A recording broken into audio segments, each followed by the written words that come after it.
बच्चों, कैसे हैं आप सब। आज हम नया चैप्टर स्टार्ट करेंगे, चैप्टर 8 इलेक्ट्रोमैग्नेटिक वेव्स। तो जैसे कि चैप्टर के नाम के ऊपर से आपको पता चल रहा है, इलेक्ट्रोमैग्नेटिक वेव्स यानी इलेक्ट्रिक फील्ड्स और मैग्नेटिक फील्ड्स, राइट, दोनों को हम यहाँ पर डिटेल में समझेंगे। जो कुछ इलेक्ट्रिक फील्ड और मैग्नेटिक फील्ड में समझना रह गया है वो हम यहाँ पर डिटेल में समझेंगे। जैसे कि बहुत सारी जो आपने लॉ या इक्वेशंस देखे हैं, जिसका एक एग्जांपल मैं आपको दूंगा, एम्पियर सर्किटल लॉ या एम्पियर लॉ आप जिसे कहते हैं। तो उस लॉ को अभी तक हम क्या समझते आ रहे हैं, that is line integration of magnetic field B dot D L is equal to mu not I. ये इक्वेशन अभी तक हम समझते आ रहे हैं और हमको ये लगता है कि एम्पियर सर्किटल लॉ का ये इक्वेशन फुल प्रूफ है, पूरा कंप्लीट है, राइट, किसी भी क्लोज सर्किट को डिफाइन करने के लिए। लेकिन बच्चों ऐसा नहीं है।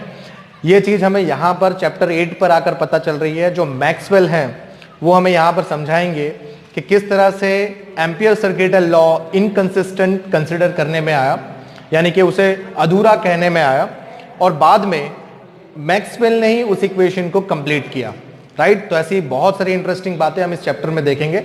चलिए कुछ बेसिक इंट्रोडक्शन से शुरू करेंगे चैप्टर 8 के अंदर। तो आप देखेंगे सबसे पहला पॉइंट क्या है, Maxwell notice that ampere circuital law is inconsistent. देखिए बच्चों, ये शब्द पकड़िए, इनकंसिस्टेंट, मतलब कि एम्पियर सर्किटल लॉ में कुछ त्रुटियां हैं, कुछ खामी है, इसलिए उसे हम क्या कह रहे हैं, इनकंसिस्टेंट कह रहे हैं। He showed that consistency require an additional source, यानी अगर उस इक्वेशन को कंप्लीट करना है हमें तो उसमें कुछ ना कुछ एडिशन करना पड़ेगा। तो he showed that consistency require an additional source of magnetic field. This is called displacement current. देखिए आपने देखा होगा अभी चैप्टर 1 के अंदर आपने देखा स्टेडी करंट, चैप्टर 2 के अंदर आपने देखा स्टेडी करंट, चैप्टर 3 आते आते आपने देखा टाइम वेरिएबल करंट, यानी कि चेंजिंग करंट जिसे कहते हैं। लेकिन बच्चों, जो करंट अभी तक आपने देखा है किसी भी टॉपिक में या किसी भी चैप्टर में आपने करंट पढ़ा है, वो सारे करंट कंडक्शन करंट है। ये बात समझ लीजिए, राइट। कंडक्शन करंट यानी the current which produces by change of electric field और by the motion of charge, right. तो जो एक्चुअल मोशन ऑफ चार्ज जब जहां पर होता है उस करंट को हम क्या कहते हैं, कंडक्शन करंट, राइट। ये करंट कंडक्शन करंट से थोड़ा अलग है, इसलिए इसका नाम क्या है, डिस्प्लेसमेंट करंट। इसको हम डिटेल में समझेंगे। अभी फिलहाल हम ये बात समझ लें छोटे बड़े तौर पर कि मैक्सवेल क्या कह रहे हैं। मैक्सवेल कह रहे हैं कि एम्पियर सर्किटल लॉ इनकंसिस्टेंट है, यानी अधूरा है। उसे पूरा करने के लिए हमें कुछ एडिशनल प्रॉपर्टी टर्म ऐड करनी चाहिए, कोई नया सोर्स ऐड करना चाहिए, जिसे क्या नाम कह रहे हैं, डिस्प्लेसमेंट करंट। ठीक है, तो ये बात हमारे सामने आई। चलिए दूसरा पॉइंट देखेंगे। Maxwell formulated a set of 4 equation. Maxwell ने 4 इक्वेशंस का यूज किया है, राइट। वो हम बाद में डिस्कस करेंगे, वो भी हमारे लिए एक नया टॉपिक है, उसको हम समझेंगे कि 4 कौन से इक्वेशन है। वैसे तो आप वो चारों इक्वेशन पढ़ चुके हैं, लेकिन हम उसे बाद में रिवील करेंगे। तो Maxwell formulated a set of 4 equation called Maxwell's equation. In equations को क्या कहा जाता है, Maxwell's equation. He predicted that electric and magnetic field dependent on time and space propagates as a transverse wave called electromagnetic waves। यानी ये क्या कह रहे हैं मैक्सवेल के, इलेक्ट्रिक फील्ड और मैग्नेटिक फील्ड दोनों ही, राइट, कैसे है, it is dependent on time पर डिपेंडेंट है। टाइम डिपेंडेंट है मतलब टाइम से वेरिएबल होते हैं, टाइम से चेंज होते हैं, राइट, मैग्नेटिक फील्ड और इलेक्ट्रिक फील्ड दोनों। और स्पेस डिपेंडेंट है, मतलब वो स्पेस पर भी डिपेंड करते हैं। आपने देखा होगा चैप्टर 1 में हमने स्पेस के लिए परमिटिविटी पढ़ा था, और चैप्टर 4 के अंदर हमने स्पेस के लिए परमेबिलिटी पढ़ा। मतलब परमिटिविटी और परमेबिलिटी दोनों चीज क्या बताती हैं, फील्ड की अलाउंस को बताती है, राइट, यानी वो उस मीडियम में कितने इजीली फ्लो कर सकता है। क्लियर। इस वजह से हम क्या कह रहे हैं कि ये जो दोनों वेव्स हैं, इलेक्ट्रिक और मैग्नेटिक वेव्स, ये दोनों ट्रांसवर्स वेव की तरह ट्रेवल करती हैं। अब देखिए ट्रांसवर्स वेव किसे कहते हैं, आपको पता होगा, ये लोअर स्टैंडर्ड में आप पढ़ चुके हैं। ट्रांसवर्स वेव में डायरेक्शन ऑफ प्रोपोगेशन जो होता है उससे अपोजिट, मतलब या आप कह रहे हैं परपेंडिकुलर डायरेक्शन में डायरेक्शन ऑफ ऑसिलेशन होगा। इसका मतलब मान लीजिए ये एक वेव है, ये इलेक्ट्रोमैग्नेटिक वेव है, और ये इलेक्ट्रोमैग्नेटिक वेव इस डायरेक्शन में मूव कर रही है। तो जब ये इलेक्ट्रोमैग्नेटिक वेव इस डायरेक्शन में मूव कर रही है तो हम कहेंगे डायरेक्शन ऑफ मोशन ये है, ठीक है। लेकिन एट द सेम टाइम क्या हो रहा है, वहां पर डायरेक्शन ऑफ ऑसिलेशन होगा। तो आप ये डायरेक्शन ऑफ ऑसिलेशन देख रहे हैं कैसा है, it is perpendicular to the direction of oscillation है, मोशन है। तो डायरेक्शन ऑफ मोशन से डायरेक्शन ऑफ ऑसिलेशन कैसा है, परपेंडिकुलर है। तो अगर उस वेव में एक वेव है तो हमें ऐसा देखने को मिलेगा, अगर दूसरी वेव है तो वो उससे भी परपेंडिकुलर होगी। अगर किसी वेव में दोनों वेव हैं, मतलब at the same time when the wave is travelling at the same time क्या हो रहा होगा, एक वेव ऐसे प्रोपोगेट कर रही होगी और एक वेव ऐसे प्रोपोगेट कर रही होगी। Means both waves are perpendicular to the direction of motion of wave. Clear? तो इसे कहेंगे ट्रांसवर्स वेव। और इन सबको मिलाकर हम इन सारी वेव्स को क्या कहते हैं, इलेक्ट्रोमैग्नेटिक वेव्स। इलेक्ट्रोमैग्नेटिक वेव्स, यही हमारा चैप्टर है। तो अब हमें चैप्टर का जो हेडिंग है उसका नाम पता चल गया कि इलेक्ट्रोमैग्नेटिक वेव उसे क्यों कहते हैं। क्लियर? चलिए आइए देखते हैं next point. He discovered that electromagnetic waves travel with the speed of light, as we know, right? Electromagnetic waves कितने स्पीड से ट्रेवल करते हैं, लाइट की स्पीड से। और लाइट की स्पीड आपको पता है क्या होती है, yes, it is 3 lakh kilometre पर सेकेंड। भूल मत करना, 3 लाख किलोमीटर पर सेकेंड। अगर उसे मीटर पर सेकेंड में बोलेंगे तो 3 × 10⁸ मीटर पर सेकेंड होगा। चलिए, led him to remarkable conclusion that the light is an electromagnetic wave. तो इस हिसाब से हमने ये कहा कि इलेक्ट्रोमैग्नेटिक वेव लाइट की स्पीड से चलती है, तो लाइट भी तो लाइट की स्पीड से चलती है। तो हम लाइट को क्या कह रहे हैं, light is a electromagnetic wave. जो प्रकाश हमें देखने को मिलता है, जैसे कि आप किसी बल्ब में से या सूरज से या किसी दूसरे स्टार से जो लाइट देख रहे हैं, वो सारी लाइट क्या है, वो सारी के सारी लाइट इलेक्ट्रोमैग्नेटिक वेव्स हैं। मतलब इलेक्ट्रिक फील्ड और मैग्नेटिक फील्ड दोनों उसमें मौजूद होती हैं। क्लियर? चलिए देखिए इसका लास्ट पॉइंट क्या है। His experiment brought revolution in the field of communication.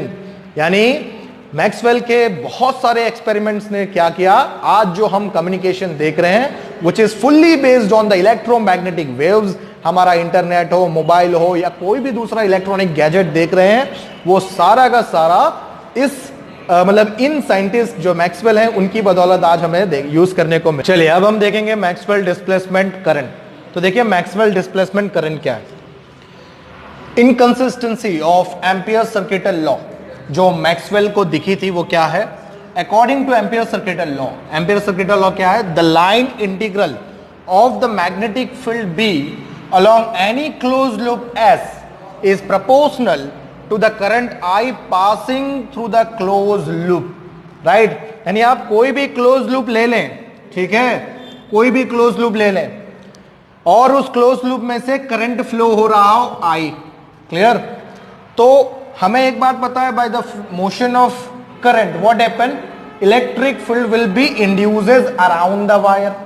चलिए ये बात हमें पता है। तो इसके ऊपर से एम्पियर लॉ क्या बना है, क्लोज इंटीग्रेशन। देखिए line integral of the magnetic field of the close surface which is S, the surface is S, right, is directly proportional to the current which is passing from the loop. ये तो Ampere circuital law है, right. अब इस law को Maxwell क्या कह रहे हैं, ये इनकंसिस्टेंस है। देखिए वो कैसे प्रूफ करेंगे, देखते हैं यहां पर। According to Maxwell this is equation 1, according to Maxwell equation 1 is logically inconsistent। देखिए अभी तो हमको तो कुछ नहीं लग रहा है, हमको तो लग रहा है सब कंप्लीट है, लेकिन देखेंगे कैसे ये इनकम्प्लीट है। To prove this inconsistency we consider a parallel plate capacitor being charged by a battery। तो आप यहां पर देखेंगे दो पैरेलल प्लेट कैपेसिटर हैं, ठीक है, दो पैरेलल प्लेट कैपेसिटर हैं जिनको हमने बैटरी के साथ कनेक्ट किया है वायर की। क्लियर? तो की के थ्रू वायर जो पास हो रहे हैं, राइट। अब ये जो कैपेसिटर है चार्ज हो रहा है, किससे चार्ज हो रहा है, by the current which is supply from the battery. Clear? तो आप देख रहे हैं दोनों केसेस में ये बातें हैं। तो यहां पर आप देखेंगे क्या किया है हमने, यहां पर दो रीजन अज्यूम किए हुए हैं, देख सकते हैं। इस रीजन को हम C1 कह रहे हैं, इस रीजन को हम C2 कह रहे हैं।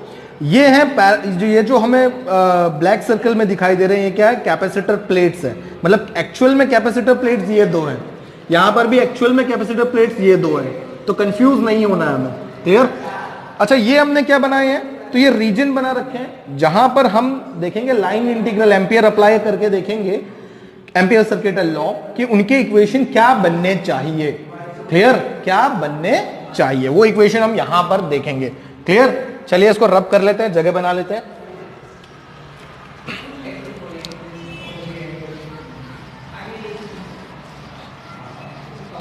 चलिए तो हम ये जो रीजन दिखाई दे रहा है which is on the left side of this plate 1, ये प्लेट 1 के लेफ्ट साइड पे हमें दिखाई दे रहा है, रीजन C1 है, वहां पर हम एम्पियर सर्किटल लॉ अप्लाई करेंगे तो क्या लिखेंगे, देखिए applying Ampere law at region C1, right, region C1 पे अप्लाई करेंगे तो क्या लिखेंगे, क्लोज इंटीग्रेशन। देखिए क्लोज इंटीग्रेशन, अब यहां पर ये जो रीजन है हमारे लिए क्या है, C1 है, तो मैं इसे C1 लिखूंगा, it is B dot DL, right, it is B dot DL equal to क्या होगा, म्यू 0 I होगा। देखिए यहां पर आप देखेंगे इस जगह तक क्या है, वायर जा रहा है, वायर जा रहा है मतलब इस रीजन में करंट I तो होगा, क्लियर। इस वजह से हम क्या लिख सकेंगे, ये इक्वेशन लिख सकेंगे। चलिए ये इक्वेशन हमारे लिए इक्वेशन 2 हो गया, ठीक है, हमने रीजन 1 का इक्वेशन लिख दिया। चलिए अब लिखेंगे रीजन 2 के लिए, तो अगेन हम अप्लाई करते हैं, देखिए apply Ampere law at region C2, तो C2 रीजन में आप अप्लाई कीजिए। अब C2 रीजन यहां पर है, ध्यान दीजिए यहां पर है, मतलब this is a gap between two parallel plate. अब गैप में होता क्या है, तो गैप में आपको पता है डाइलेक्ट्रिक मीडियम होता है, मतलब आप कोई भी एयर ले सकते हैं, राइट, वैक्यूम है, बीच में जगह है, मतलब सीधे तौर पर कोई कंडक्शन पाथ नहीं है। कंडक्शन पाथ ना होने की वजह से क्या होगा, यहां पर करंट की वैल्यू क्या है, 0, क्या है, 0। तो इन दोनों प्लेट के बीच में कोई भी जगह नहीं है, मतलब यहां पर करंट 0 है। मतलब अगर हम इक्वेशन अप्लाई करेंगे तो क्या लिखेंगे, close integration C2 integration B dot DL। चलिए ये सब तो समझ में आ रहा है, इज इक्वल टू क्या लिखेंगे, mu naught into current. Current क्या है भाई, 0 है, करंट है ही नहीं दो प्लेट के बीच में, मतलब ये इक्वेशन आपके लिए क्या हो जाएगा, दिस इज 0 ओनली। चलिए ये दोनों 0 हो गया, मतलब C2 रीजन पर हम एम्पियर लॉ अप्लाई कर रहे हैं तो हमें 0 वैल्यू मिल रही है। चलिए बात समझ में आ रही है। अब हम इसमें कंडीशन अप्लाई करते हैं, ठीक है। देखिए क्या कंडीशन अप्लाई कर रहे हैं, हम ये मान लेते हैं कि ये दोनों प्लेट बहुत पास में है, मतलब the gap between two plate is very small. इस वजह से क्या होगा, गैप अगर स्मॉल होगा तो ये जो रीजन C1 और C2 है ये बहुत पास में है, इतने पास में है कि दोनों रीजन एक दूसरे में मिक्स है। देखिए ध्यान से, मैं कंडीशन क्या बोल रहा हूं, that the gap between two parallel plate is small and these regions are so close to each other that both regions are coincide in each other, मतलब दोनों रीजन एक में हैं। अगर दोनों रीजन एक में आ जाएं तब हम अब एम्पियर लॉ इस जगह अप्लाई करें, इस रीजन पे, राइट, C1 C2 जो मिक्स है उस रीजन पे अगर एम्पियर लॉ अप्लाई करेंगे तब क्या होगा, आप सोचिए क्या होगा।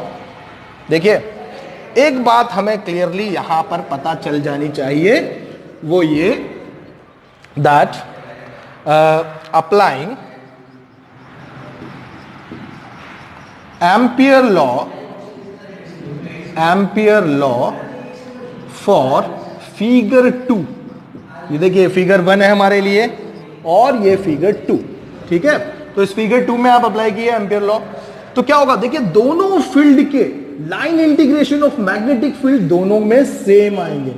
इसका मतलब होगा, इसका मतलब ये होगा कि लाइन इंटीग्रेशन, ध्यान दीजिए, line integration of C1 B dot DL must be equal to line integration of C2 B dot DL होना चाहिए। अगर हम ये लिखेंगे, ये इक्वेशन लिखेंगे, ये हमें मिल रहा है अगर एम्पियर अप्लाई करके इस कंडीशन में, तब तो आप देखेंगे यहां पर ये इक्वेशन 2 और 3 बिल्कुल भी इससे मेल नहीं खाते हैं, क्योंकि यहां पर हमें इक्वेशन 2 में क्या मिला, C1 is equal to B dot DL equal to mu not I, और यहां पर तो हमें 0 मिला है। तो ये दोनों सेम कैसे हो सकेंगे, ये सेम नहीं हो सकेंगे। लेकिन जबकि हम मैक्सवेल, अगर एम्पियर लॉ अप्लाई कर रहे हैं तो मैक्सवेल क्या कह रहे हैं? मैक्सवेल कह रहे हैं कि ये कंडीशन होगी अगर दोनों रीजन एक साथ में आ जाएंगे। मतलब जो एम्पियर ने हमें इक्वेशन दिया था, क्या दिया था? Integration of B dot D L, line integration of B dot D L equal to mu not I, ये जो एम्पियर का इक्वेशन था ये इनकंसिस्टेंट है, अधूरा है। क्लियर? मतलब यहां बीच में कंडक्शन करंट आईसी जो जीरो है, मतलब वहां पर कोई दूसरा करंट होना चाहिए। क्लियर? कौन सा करंट होना चाहिए? Displacement current. समझ में आया? तो ये क्वेश्चन यहां पर अराइज हुआ, जो मैक्सवेल ने हमको बताया कि यहां पर डिस्प्लेसमेंट करंट होना चाहिए, तब जाकर ये कंडीशन वैलिड होगी। क्लियर? चलिए आइए उसको, चलिए अब हम शुरू करेंगे Maxwell modification of ampere law. देखिए हमें ये बात पता है मैक्सवेल ने क्या चेंज किए थे एम्पियर लॉ में? यस, ही इंट्रोड्यूसेस डिस्प्लेसमेंट करंट। तो देखते हैं क्या है displacement current. Displacement current is that current which come in existence in addition to the conduction current whenever the electric field and hence the electric flux changes with time। यानी जब जब displacement current कोई एक अलग current नहीं है, लेकिन ये साथ में आता है। किसके साथ में आता है? कंडक्शन करंट के साथ में आता है। कब आता है? तो जब इलेक्ट्रिक फील्ड और इलेक्ट्रिक फ्लक्स में टाइम चेंज हमें देखने को मिलता है। क्लियर? किसमें? इलेक्ट्रिक फील्ड टाइम चेंज हो रहा हो, मतलब D E by D T, और इलेक्ट्रिक फ्लक्स यानी D phi E by D T. Clear? तो जब ये दोनों चीज चेंज हो रही होती हैं तब हमें कंडक्शन करंट के साथ साथ डिस्प्लेसमेंट करंट भी मिलता है। लेकिन फिर भी कुछ ज्यादा समझ में नहीं आया, इसको देखते हैं क्या है ये। तो अभी मैक्सवेल ने इस इक्वेशन को कैसे लिखा है? देखिए, फॉर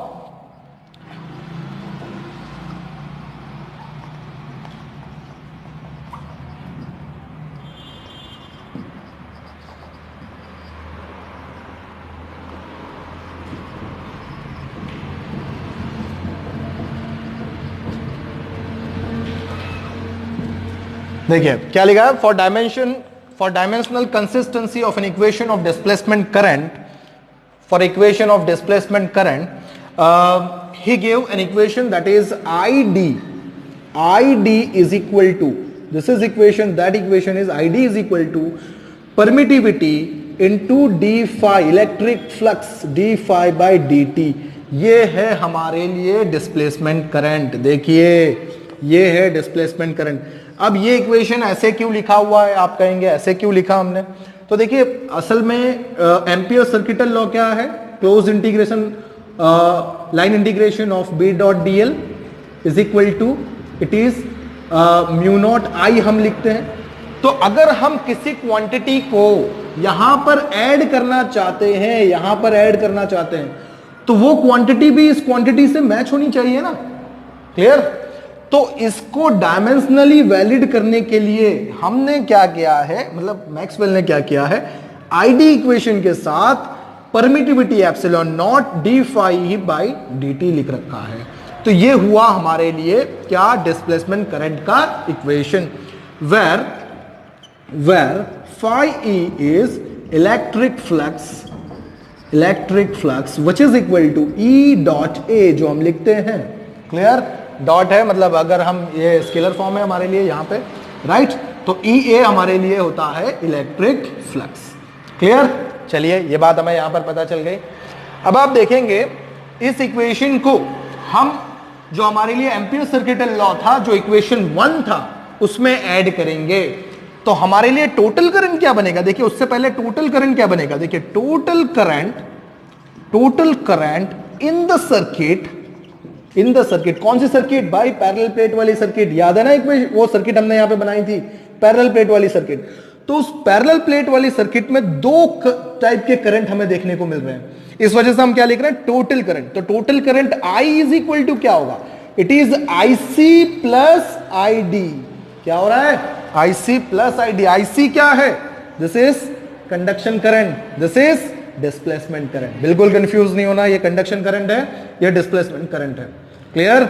चलिए अब इनकी वैल्यू अगर हम सब्स्टिट्यूट करें तो कंडक्शन करंट को हम क्या लिख रहे थे, आपको याद होगा, it is mu not I, clear, plus यहां पर क्या होगा, here it is epsilon not D phi E by D T, ये होगा। तो ये हमारे लिए क्या हो गया, टोटल करंट हो गया। देखिए क्या हुआ, टोटल करंट। इसका मतलब जो मॉडिफाइड फॉर्म ऑफ, देखिए मॉडिफाइड फॉर्म ऑफ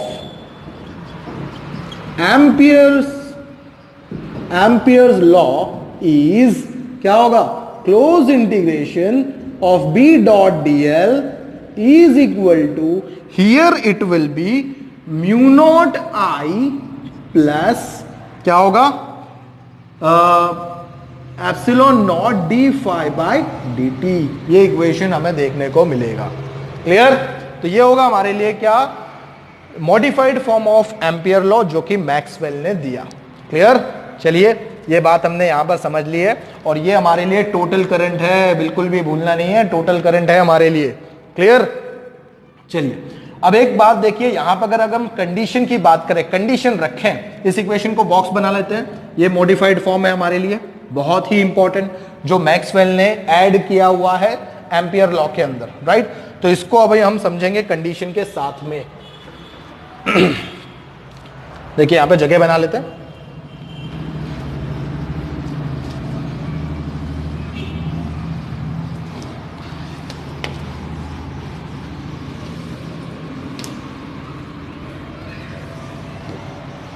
आपको पता है वो क्या है, राइट। तो देखिए यहां पर जो सर्किट हमने शुरुआत में देखी थी, सर्किट में क्या था, दो पैरेलल प्लेट्स थे, उन प्लेटों को किससे कनेक्ट कर रखा था, बैटरी के साथ कनेक्ट कर रखा था हमने, ठीक है, और बैटरी वायर की गई हुई थी, और ये क्लोज लूप यहां पे बन रहा था। इसमें क्या हो रहा था, बैटरी के पॉजिटिव टर्मिनल से करंट फ्लो हो रहा था और नेगेटिव टर्मिनल पर आकर खत्म हो जा रहा था। ये करंट आई फ्लो था, ये हमारे लिए प्लेट 1 है और ये प्लेट 2 है, क्लियर। तो प्लेट 1 और 2 हमें यहां पर दिख रही है, पैरेलल प्लेट कैपेसिटर की। अभी यहां पर जो हमने लिखा टोटल करंट, तो देखिए यहां पर जो वायर है, उस वायर में जो करंट फ्लो हो रहा है ना, वो करंट हमारे लिए आईसी है, यानी कंडक्शन करंट है। और हमने शुरुआत में कहा था कि इन दोनों के बीच में क्या है, करंट नहीं है। तो जब हमने कहा था यहां पर करंट नहीं है, इसका मतलब कौन सा करंट नहीं है, कंडक्शन करंट नहीं है, क्लियर। तो इनके बीच में, दो पैरेलल प्लेट के बीच में कंडक्शन करंट नहीं है, लेकिन कौन सा करंट है, डिस्प्लेसमेंट करंट है। This is not equal to zero in between the two plates. इसका मतलब होता क्या है, देखिए बैटरी के प्लस टर्मिनल से आईसी निकलता है, कंडक्शन करंट निकलता है, वो यहां वायर से इधर प्लेट तक आता है, और वो सीधा आईसी हमें कहां दिखता हुआ है, इस दूसरी प्लेट से निकलता हुआ दिखाई देता है। मतलब यहां पर आईसी आता है और इधर से दूसरी प्लेट से निकलता हुआ दिखाई देता है। मतलब आईसी जो है दो प्लेट के बीच में जीरो हो जाता है, लेकिन डिस्प्लेसमेंट करंट है वो जीरो नहीं होता। इसका मतलब क्या हुआ कि displacement current is equal to conduction current की मैग्नीट्यूड रहती है। तो ये बात हमें और याद रखनी है, that magnitude of both current, that is conduction current IC and displacement current ID, both are same. दोनों की मैग्नीट्यूड में कोई चेंज हमें देखने को नहीं मिलता, until and unless we have a resistance in a path, clear. चलिए अब बात करते हैं इसकी कंडीशन की। जैसे मैंने आपको पहले बताया कि अगर हम यहां पर कंडीशन अप्लाई करें, तो देखिए ये इक्वेशन अगर हमने यहां पर रीजन बना लिए होते, यहां पर अगर रीजन बना लेते हैं, चलिए देखिए यहां पर रीजन हमने बना लिए। ये जो हमने पहला रीजन बनाया था क्या था, C1, और यहां पर एक रीजन बनाया था वो क्या था, C2। तो अगर हम C1 के लिए इक्वेशन अब लिखेंगे तो क्या होगा, देखिए C1 के अंदर होगा क्या, देखिए C1 में क्या नहीं है, डिस्प्लेसमेंट करंट नहीं है, मतलब आईडी क्या है, जीरो है। आईडी जीरो है, मतलब फॉर C1 आप लिखेंगे तो इक्वेशन आपको कैसा दिखाई देगा, फॉर C1 आप लिखेंगे तो it is close integration B dot DL, this will be is equal to simply mu not I. क्या दिखाई देगा आपको, म्यू नॉट आई दिखाई देगा। मतलब ये जो डिस्प्लेसमेंट करंट आईडी है वो क्या है, जीरो है फॉर रीजन C1, क्लियर। इसी तरह आप अगर फॉर रीजन C2 लिखेंगे तो क्या होगा, देखिए फॉर रीजन C2 लिखेंगे तो फॉर C2 क्या लिखेंगे आप इस इक्वेशन को? देखिए यहां पर इट इज क्लोज इंटीग्रेशन। अब C2 में होता क्या है, देखिए C2 में क्या है, हम यहां पे C2 रीजन कहां ले रहे हैं? Between two parallel plate, gap में। तो C2 में तो IC 0 है और ID नॉट इक्वल टू 0 है, तो एम्पियर इक्वेशन क्या बनेगा? B डॉट DL, बोलिए क्या बनेगा? Is equal to epsilon not d∅dt ही बनेगा, यही इक्वेशन खाली रह जाएगा।